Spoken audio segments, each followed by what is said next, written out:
We just watched episode 11 of Gotham, titled Worse Than a Crime. So what did we learn? Well, we learned that Alfred is feeling a little down in the dumps. Too easy. Yeah, I know. The Odd Couple spin-off TV show is shaping up very well between Ed and Penguin. And apparently now, we just learned it's going to be a musical. Very musical, those two. I like it. And Bruce's favorite animal is an owl? Close, Bruce. But I think you're still a little bit off. I'm Chad Perkins, and this is After Gotham.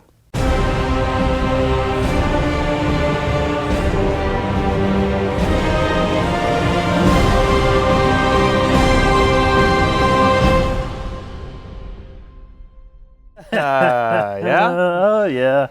Welcome to After Gotham. I am Chad Perkins, and with me again, solo here on the red couch of fall breaks is David Cottingham. Dave, hello. What's up? What's up? You, of course, can be found on the In the Comics podcast and videocast, along with Russell Johnson, our occasional third person here in the room. People might know, not so much lately because we've been on the hiatus on the in-comic stuff right now. But, Sure. But yeah, we'll be picking back up here soon. But also from the Star Wars Inside the Force. Yes, that's definitely more regular. Which is regular with everything that's coming up naturally. Mm-hmm. Yeah. Worse Than a Crime, episode 11. This is our fall finale. And what are your initial thoughts? Initial thoughts were very high. I liked the episode. I liked the intensity of episode. I liked the conclusion of it. I feel like I feel like we didn't get that last year, you know? Mm-hmm. Because I remember last year when it kind of went off, there wasn't that much anticipation for it to come back necessarily, you know? But I want this thing to come back. I want to see what's next because it felt like a chapter of this show that ended.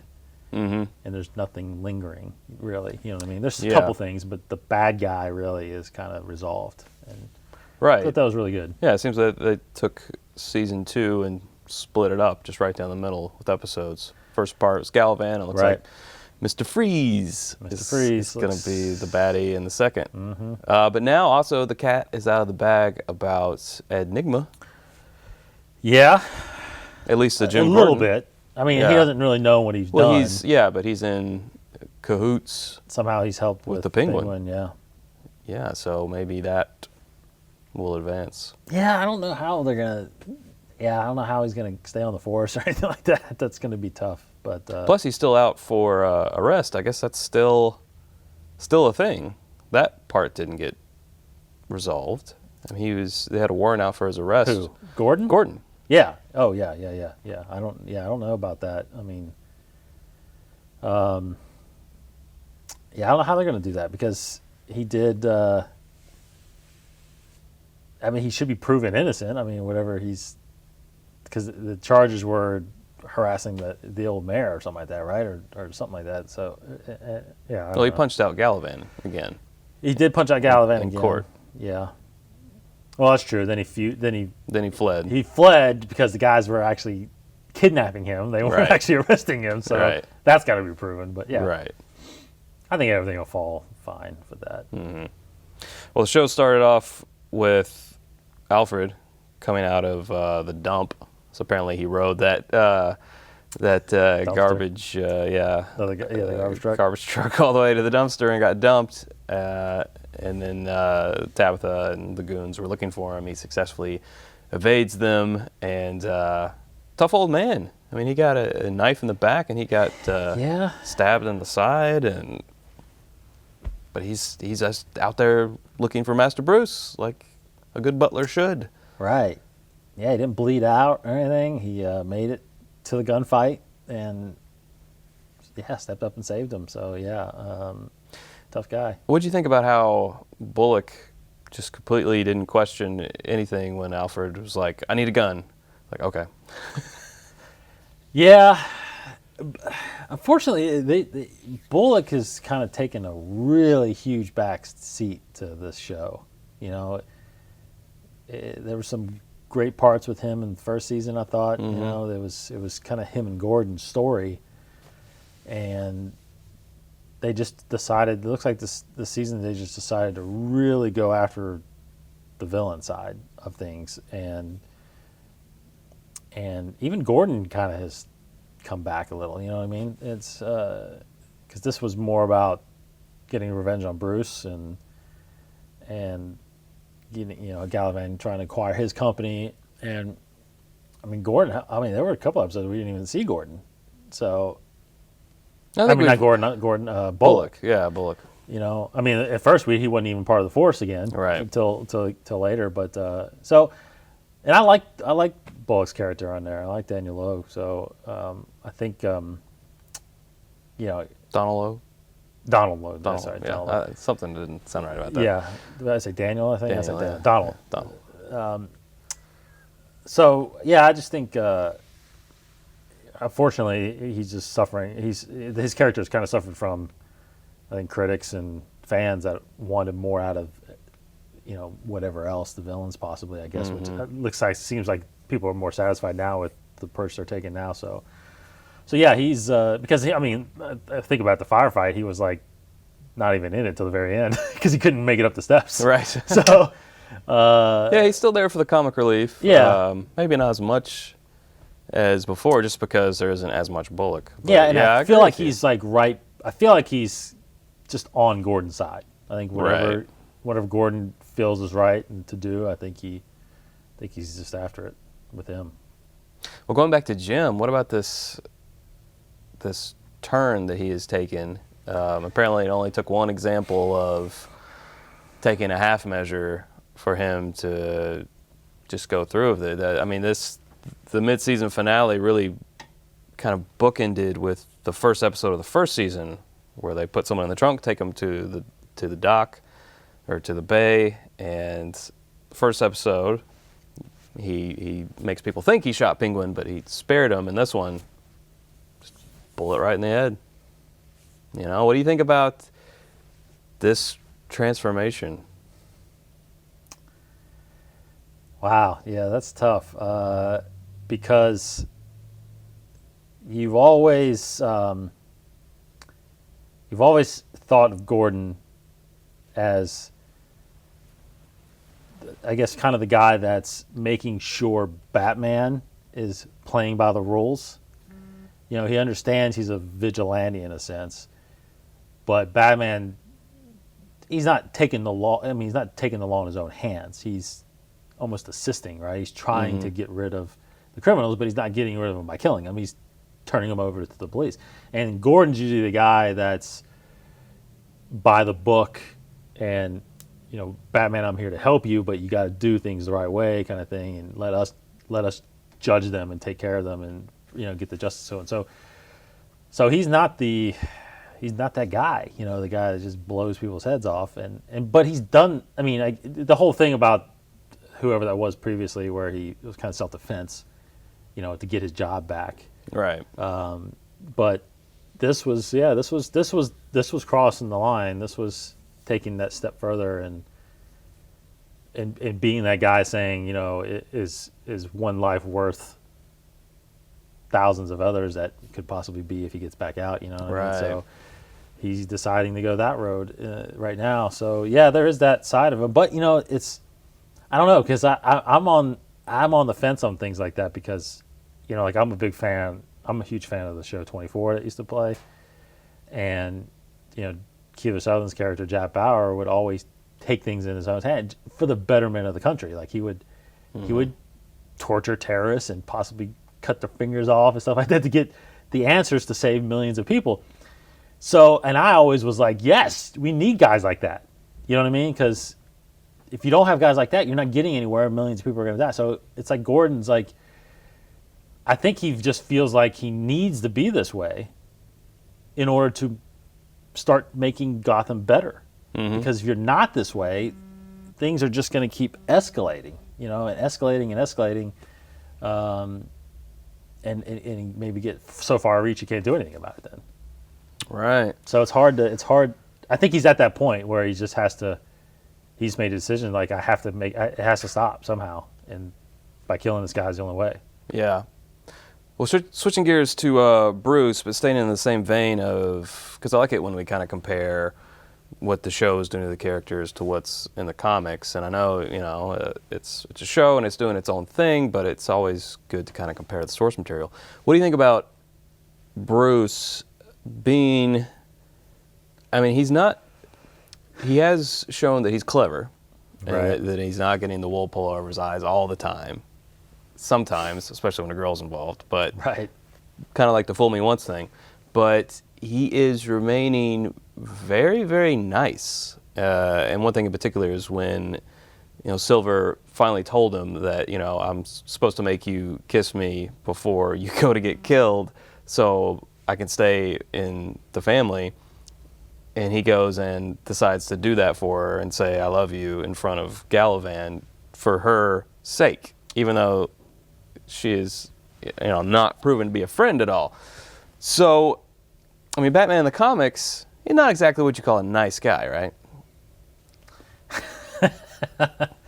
No, not really. But again, that's not Batman, obviously, yet. Right. Batman, I don't think would do anything like that. For one, he'd just figure out how to get out. Yeah. But this is Bruce Wayne. This is somebody I think he kind of accepted what was going to happen to him, even though later he's like, I had a plan, which is Right. I totally don't understand where that was coming from, No.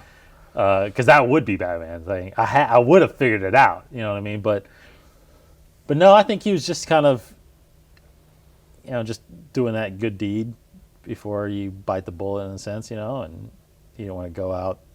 He didn't want to see anything happen to her if he can help it, in a sense, I guess. And that is kind of Batman, to be honest. If it means saving somebody to put himself in a worse position to try to figure out, then he'd do that for sure. Lee is Pregos. Yeah, that came out of nowhere. It did. That came out of nowhere. It did. And what it did do was, for a short period of time, make Gordon say, okay, I'm going to drive away with you until he found out that Bruce was in trouble. But obviously, Marina Bachman is pregnant in real life. With his kid. By Ben McKenzie. Ben McKenzie. So obviously they decided to, they had a couple of options. They could have tried to hide it. They could have killed the character off, or they could have ran with it. And they decided to run with it, which I think of the three options is probably the best. Especially because we always like seeing Lee. Well, not all of us. Who was saying? Oh, it was Anthony saying that he just can't stand Lee. Something wrong with him. Yeah, which we don't understand that at all. Yeah. Especially when it seems like the alternative is Barbara, who's crazy. What do you think about this? How do you think this is going to shape the show, and when are we going to start seeing the kid? I guess probably after she actually has a real baby. But yeah, I felt like I'm totally okay if she's Batgirl's mom. I'm totally okay with that. I think it actually makes more sense, even though now it's like, would she really call her Barbara? Yeah. You know what name I've always really loved? Barbara. Yeah. So, but I guess actually, to be honest though, Jim is older. The son is older. So yeah. So there's a Jim Gordon Jr. So that might be the son. That might be the first child. Right. If they're going now, obviously they could still go down that road where somehow she loses the kid, or she does actually still die. How tragic would that be? Double sad. Yeah, that's a little grim, but it's possible. But I think it's okay if Barbara Keene is not Barbara Gordon, and there is a Barbara Gordon that's the daughter of Lee, because they've already changed Lee's character anyway. Lee was a lot older.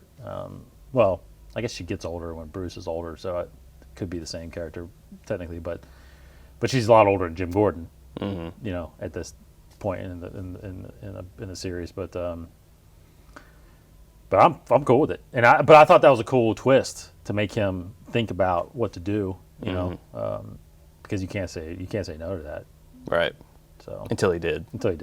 Yeah. But you can't say no to Bruce either. I think that's right. Once Bruce got into it, that you knew that he had to do something. And I think Lee at that point, to be honest, had to be more understanding. You know, like, I mean, it's not only Bruce; it's a kid. You know, right. They're about to execute a 10-year-old kid. You know, or whatever he is, 12, 13-year-olds. You got to do something. You got to help. Yeah. If he is part of that badge, like he says he is, he has to help. True. So True. So do you think this is the end of Silver on the show? No, I don't think so. Nor Tabitha either.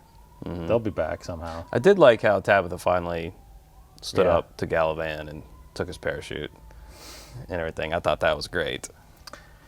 Yeah, I did too. I think, she's definitely her own. She's definitely her own villain. So they'll be back. I think Silver though. I think we might actually start seeing a better side of her. You know, not a villainous side, but I think she'll be more of a since she finally stood up, and she kind of did the classic Darth Vader move. You know, at the end. No, don't kill him. I was okay at this. Now I've changed. Yeah, it's a fourth quarter conversion. Yeah. Yeah. Well, I hope so. Yeah, 'cause she's a real good actress. She was. Yeah, she was good. I liked her. Any predictions on what they are doing with Galavan's body at Indian Hill? Obviously, that's where Dr. Hugo Strange is going to come in, and I don't know. Any thoughts? Man, I don't know what's happening in that place. We saw glimpses of different creatures and things down there once before. There's definitely, obviously, experiments going on. I don't know if we'll get necessarily anything directly out of him, I guess. I don't know. But it was really neat to see the umbrella shoved down his, his throat. Classic Penguin. But I just, I don't know. I'm eager to see Hugo Strange, though. I think that whole storyline is good. I always thought that he was one character that definitely could make it on the show. That's not really fully Batman, you know. I mean, he is Batman character, but he's got his own thing going on, and whether or not he creates guys like Clayface or Croc or something like that, something that's looks like it's out of an experiment, or Man Bat or something like that. I think stuff like that. If that's the stuff that comes out of it, I think it'd be pretty cool. To be honest, I think that'd be really cool. If they kind of stick with whoever's doing the CGI for the Flash. Yes, because that stuff's been on point. It has been for unbelievable. For like a Man Bat or a Clayface. Yes, or Killer Croc. Or Killer Croc, yeah, pretty easily. Definitely Make them bigger. Like the way they did King Shark on that thing. Like Jesus, that's great. So I think Hugo Strange could. I'd like to see if I don't know if Scarecrow's down there, but I think that'd be great to bring him back. And he's kind of like Scarecrow is, and he could be that. I think he could be that already. So, but I don't know where, if Victor Fries is part of that whole experiment thing there, or he just is already. I would hope not, because his backstory is so unique on its own. Yeah. But apparently we're picking up the story with him, when he's Mr. Freeze. He's not, what is his actual name? Victor Fries. Victor Fries. Victor Fries. Yeah. Dr. Fries. Yeah. So he's, and he's, but it's strange because he's obviously motivated by his wife, being Nora. Being sick, and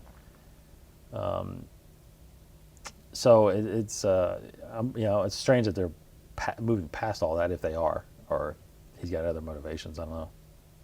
Yeah. He definitely had kind of a Captain Cold vibe. He did about him. He looked pretty much exactly like Captain Cold. Yeah. It's like, well, we already built the gun and we got the suit. Let's just lend it to Gotham and. But, I mean, do we know? I mean, I guess we know he's coming, but do we know exactly that that's him? That's him? Yeah, good point. You know what I mean? It could be. Firefly. They made her turn her into a girl in she's not. That wasn't really the character kind of thing. So this could be somebody that's already like that, and maybe. Yeah, one thing that the TV show seems to be doing is basically for a lot of the characters, and not all of them, when Batman does come around, there's all these villains who have a previous incarnation of them that are like, oh, I liked his stuff, I'm going to call myself the Joker. Oh, I liked her stuff, I'm going to be Firefly. Oh, know, which is fine because it gives, it kind of plays both sides. Yeah. The comic book purists who can't have Batman villains without Batman, and then just the regular viewing audience who wants Batman villains in a show, even though it's not about Batman yet. So I guess they're just playing the line. Yeah. They are just definitely playing the line. Yeah. Yeah, that's basically the episode. It was, it did kind of tie everything up and then tease what's going to come back when they come back in February? No. January? Yeah, I'm sorry. February? January, March? Yeah, February. No, we're off for a little while. Mm-hmm, we're off for a little while. We are.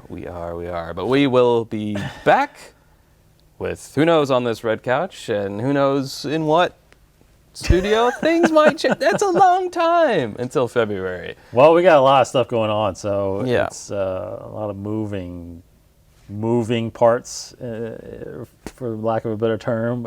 So we may be back in Studio A. We may be in a brand new studio. Who knows? We'll figure it out. By February, we'll definitely not. Right now, we can't say anything, but we'll know probably in about a month or two to figure out how we're going to do this again. Indeed. And we apologize. I do want to apologize for the live stuff. We've been trying to get this thing live, and it's been kind of a headache a little bit here and there, and it's worked, it hasn't worked, so we've been trying to move the kinks around, so we'll see how that goes the next half of the season. Yeah. Indeed. But either way, we're going to be here. Yes. Probably, maybe just the two of us. Yeah, it could be. Who knows? Or we'll get somebody else on this couch. That's right. But we shall see. Well, we will see you guys in February.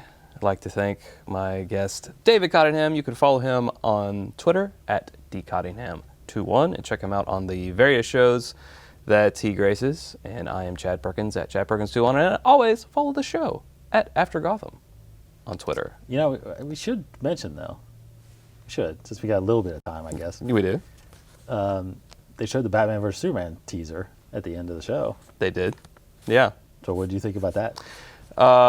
Then that was a clip, right? Yeah, just the clip. Just the clip. It was interesting. Now that I know that is a dream sequence, I think it's great. Otherwise, if that was reality, Superman was coming off pretty mean. Pretty high and mighty too. It was. I know it hadn't been confirmed or something like that, and I still haven't read that it's confirmed. But even since the first trailer, when you saw Batman fighting those people and like breaking that guy's neck and all that stuff, you kind of knew that was probably going to be some kind of glimpse or vision, because those guys had Superman insignias on it, and that's reminiscent of kind of what happened in or the storylines happening in Injustice right now, which is Superman takes over the world basically, and he's not doing it. And the thing about it, he's not doing it because he's evil. He's doing it because man can't do, we can't control the wars and the guns. So he's basically saying, okay, if you can't make peace, I'll make peace, and you just do everything under my control, kind of thing. You know what I mean? Yeah. But he's not killing anybody or stuff like that. Although he killed the Joker. Yeah. In that series. But anyway, there were rumors that it was a dream sequence anyway, but yeah, it was interesting that they showed that clip, because that clip didn't even really make it into the full trailer. Really, it was just like a couple shots of it, not that whole sequence. So, but yeah, I'm stoked about that movie for sure. I will be more after December 18th, but well, probably December, a few days after that. Well, actually, you have the after Christmas, probably. Yeah, probably after Christmas. Yeah, after 2016. 2016. The year it comes out. That's right. That's when it'll really. I think it's March. right? Yeah, I think it's like 4 months away. Yeah, so. Don't have to wait too long. Yeah. That's awesome. You can bet we'll have reaction videos about both movies, Star Wars Yes. and Batman v Superman. So stay tuned for that. And until 2016, allow me to say, you guys can stay frosty.